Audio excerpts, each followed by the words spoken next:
तो आज हमारे सामने है दो बिल्कुल अलग-अलग कहानियों वाली टीमों का मुकाबला।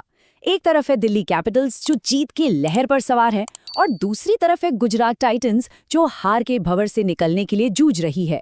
मतलब एक टीम का आत्मविश्वास 7वें आसमान पर है तो दूसरी वापसी के लिए बेताब। तो फिर सबसे बड़ा सवाल यही उठता है कि क्या दिल्ली का ये विजय रथ आगे बढ़ता रहेगा या फिर गुजरात इस हार के सिलसिले को तोड़ पाएगी। चलिए थोड़ा और गहराई में जाते हैं और देखते हैं कि आंकड़े और एनालिसिस क्या इशारा करते हैं। सबसे पहले बात करते हैं करंट फॉर्म की और यहाँ तो तस्वीर बिल्कुल साफ है, कोई कंफ्यूजन ही नहीं है। दिल्ली कैपिटल्स अपने पिछले दोनों मैच जीत कर आ रही है, मतलब मोमेंटम पूरी तरह से उनके साथ है। वहीं गुजरात टाइटंस को लगातार 2 मैचों में हार मिली है, तो उन पर वापसी का दबाव बहुत ज्यादा होगा। अच्छा, फॉर्म की बात तो हो गई। अब बात करते हैं उस जगह की जहां ये मुकाबला खेला जाना है, दिल्ली का अरुण जेटली स्टेडियम। क्या यहां हमें चौको छक्कों की बरसात देखने को मिलेगी?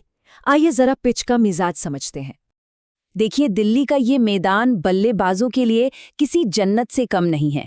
बाउंड्रीज छोटी हैं और पिच पर रन भरे पड़े हैं। इसका सीधा सा मतलब है कि एक हाई स्कोरिंग मैच लगभग तय है। लेकिन यहाँ सबसे बड़ी बात यह है कि टारगेट चेस करना, मतलब बाद में बैटिंग करना, जीत का फॉर्मूला बन गया है। और हाँ, गेंदबाजों में स्पिनर्स के मुकाबले फास्ट बॉलर्स का बोलबाला रहा है। और ये कोई हवाई बात नहीं है, नंबर्स खुद इसकी गवाही देते हैं। आप देखिए, चाहे आईपीएल हो या इंटरनेशनल मैच, इस मैदान पर ज्यादातर वही टीम जीती है जिसने टारगेट चेज किया है। और विकेट्स को देखिए, फास्ट बॉलर्स ने स्पिनर्स से कई ज्यादा विकेट निकाले हैं। मतलब साफ है, टॉस जीतो और पहले गेंदबाजी चुनो।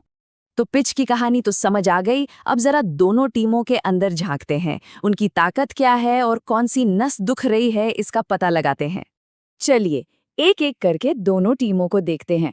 दिल्ली की सबसे बड़ी ताकत है उनका करंट फॉर्म और उनके पास गेंदबाजी में बहुत वैरायटी है। लेकिन चिंता की बात है उनका टॉप ऑर्डर। केएल राहुल और नीतीश राणा जैसे बड़े नाम रन बनाने के लिए स्ट्रगल कर रहे हैं। वहीं दूसरी तरफ गुजरात के पास कागज पर तो स्टार गेंदबाज और बढ़िया टॉप ऑर्डर है, पर उनके फिनिशर्स ने निराश किया है और गेंदबाजी भी अब तक क्लिक नहीं कर पाई है। दिल्ली की बात करें तो सबकी नजरें समीर रिजवी पर होंगी। 70 नॉट आउट और 90 रन, ये खिलाड़ी जबरदस्त फॉर्म में है। और बिल्कुल इसके उलट है उनके स्टार प्लेयर केएल राहुल, जिनका स्कोर है 0 और 1। टीम को उनसे एक बड़ी पारी का इंतजार है और इनकी गेंदबाजी को हल्के में मत लीजिएगा। 6 अलग अलग तरह के गेंदबाज किसी भी बैटिंग लाइनअप को परेशान कर सकते हैं।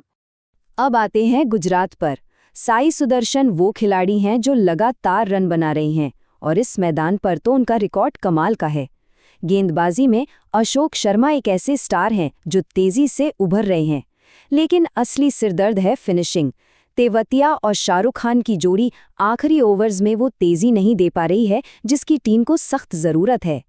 और जब हम गुजरात के गेंदबाज अशोक शर्मा की बात करते हैं तो हम बात करते हैं रॉ पेस की। 154 किलोमीटर प्रति घंटा, ये वो रफ्तार है जो अच्छे अच्छे बल्लेबाजों के मन में खौफ पैदा कर सकती है। अब गुजरात के साई सुदर्शन की बात करते हैं और ये आंकड़ा जरा ध्यान से सुनिएगा। दिल्ली के इस मैदान पर उनका बैटिंग एवरेज है 108। जी हाँ, 108। ये अविश्वसनीय है। ये नंबर उन्हें इस मैच में गुजरात का सबसे बड़ा एक्स फैक्टर बनाता है।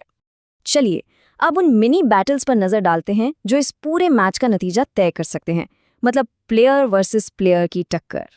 पहली और सबसे बड़ी टक्कर, एक तरफ हैं फॉर्म से जूझ रहे केएल राहुल और दूसरी तरफ हैं दुनिया के बेहतरीन स्पिनर्स में से एक राशिद खान। ये एक क्लासिक मुकाबला होने वाला है और इस मुकाबले में आंकड़े राशिद खान के साथ हैं। वो केएल राहुल को पहले भी 3 बार आउट कर चुके हैं। ये एक साइकोलॉजिकल एडवांटेज है जो राशिद के पास जरूर होगा। दूसरा महामुकाबला है 2 वर्ल्ड क्लास खिलाड़ियों के बीच। गुजरात के विध्वंसक बल्लेबाज जॉस बटलर के सामने होंगे दिल्ली के मिस्ट्री स्पिनर कुलदीप यादव। और इस टक्कर में किसका पल्लड़ा भारी है? नंबर्स देखिए। कुलदीप यादव जॉस बटलर को अलग अलग फॉर्मेट्स में मिलाकर 5 बार आउट कर चुके हैं। ये एक ऐसा आंकड़ा है जो बैटिंग करते वक्त बटलर के दिमाग में जरूर घूमेगा। तो हमने पिच को समझ लिया, खिलाड़ियों की फॉर्म देख ली और प्लेयर बैटल्स का भी जायजा ले लिया। अब इन सारे टुकड़ों को जोड़कर देखते हैं कि फाइनल तस्वीर क्या बनती है। और यही कहानी में आता है एक बड़ा ट्विस्ट। भले ही दिल्ली का करंट फॉर्म शानदार है, लेकिन जब ये दोनों टीमें भिड़ती हैं तो इतिहास गुजरात के पक्ष में रहा है। ओवरऑल गुजरात 4-3 से आगे है और पिछले सीजन तो दोनों मैच गुजरात नहीं जीते थे। और ये मत भूलिए कि साई सुदर्शन का औसत दिल्ली के खिलाफ 94 का है, तो गुजरात को कम आंकने की गलती बिल्कुल नहीं की जा सकती। एक और बहुत बड़ा फैक्टर है कप्तानी। अगर शुभमन गिल इस मैच में वापस आते हैं तो गुजरात का गेम प्लान पूरी तरह बदल सकता है। गिल मैचअप्स के हिसाब से गेंदबाजों को इस्तेमाल करने में माहिर हैं। यादें पिछला मैच, राशिद की कप्तानी में बाएं हाथ के बल्लेबाजों के सामने वॉशिंगटन सुंदर से गेंदबाजी नहीं कराई गई। गिल ऐसी गलती नहीं करते, तो उनकी वापसी गुजरात के लिए गेम चेंजर हो सकती है। तो कुल मिलाकर ये पूरा मैच 4 बड़े सवालों पर आकर टिक गया है। पहला, टॉस कौन जीतेगा, क्योंकि यहाँ चेज करने वाली टीम को साफ एडवांटेज है। दूसरा, क्या दिल्ली का टॉप ऑर्डर फॉर्म में लौटेगा। तीसरा, क्या गुजरात के बड़े बड़े गेंदबाज अपनी लय हासिल कर पाएंगे।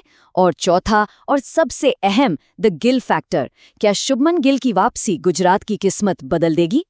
तो आखिर में सवाल यही है, एक तरफ है दिल्ली का मौजूदा फॉर्म और मोमेंटम, और दूसरी तरफ है गुजरात का उन पर ऐतिहासिक दबदबा। ये फॉर्म और हिस्ट्री के बीच की जंग है। अब देखना यह है कि इस रोमांचक मुकाबले में कौन सी टीम बाजी मारती है।